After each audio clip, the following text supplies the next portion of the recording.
আজ বানাবো কাঁকড়ার রেসিপি। তো এখানে দেখো একদম জ্যান্ত কাঁকড়া কিনে নিয়ে আসা হয়েছে। আর এগুলোকে কাটতে কিন্তু ভীষণ ঝামেলা, কারণ এরা ভীষণভাবে কামড়ে দেয়। আঙুলে একবার কামড়াতে পারলে পুরো মাংস ছিঁড়ে নিয়ে নেয়। তো যাই হোক, কেটে একদম ধুয়ে রেডি করে অনেক কষ্টে দেখো রেডি করে নিয়েছি। আর রান্না করতে বেশি ঝামেলা নেই, কিন্তু এদের কেটে রেডি করতেই ভীষণ ঝামেলা। তো আর এখানে মশলা নিয়ে নিয়েছি দেখো, রসুন, আদা, পেঁয়াজ আর দুটো টমেটো কুচি, সব আমি পেস্ট করে একদম রেডি করে নিয়েছি। এরপর আমি এখানে দিয়ে দেব জিরের গুঁড়ো, হলুদ আর লঙ্কার গুঁড়ো, স্বাদ মতো লবণ। এগুলোকে দিয়ে তারপর কড়াইতে সর্ষের তেল দিয়ে তেল গরম হলে গোটা জিরে ফোড়ন দিয়ে সামান্য একটু হলুদ দিয়ে কাঁকড়াগুলোকে দিয়ে দেবো।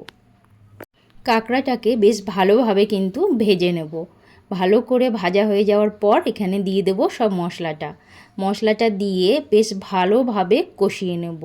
সেম যেমন আমরা চিকেন রান্না করি, যখন চিকেনটাকে কষাই ঠিক তেমন আমরা এটাকেও কাঁকড়াটাকে কিন্তু বেশ ভালোভাবে কষিয়ে নেব। কষানো হয়ে যাওয়ার পর এখানে টমেটোর পেস্টটাকে দিয়ে দেবো। এরপর আবারও একটু বেশ ভালোভাবে কষিয়ে নেব।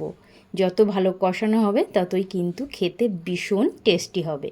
তো ভালো করে কষিয়ে নিয়ে এরপর আমি এখানে দিয়ে দেব আলাদা করে কিন্তু আমি উষ্ণ গরম জল রেখে দিয়েছিলাম, সেটাই এখানে দিয়ে দেব। তো দিয়ে তারপর ঢাকা দিয়ে দেব 20-25 মিনিটের মতো।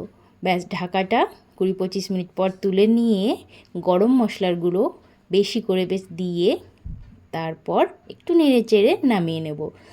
তো রেডি একদম কাঁকড়া রেসিপি আজকে। তো যারা খেয়েছো তারা তো জানোই কেমন হয় খেতে, আর যারা খাওনি তারা চটপট বানিয়ে খেয়ে নাও। সত্যি বলছি, কাঁকড়ার এই রেসিপি খেতে ভীষণ সুন্দর হয়।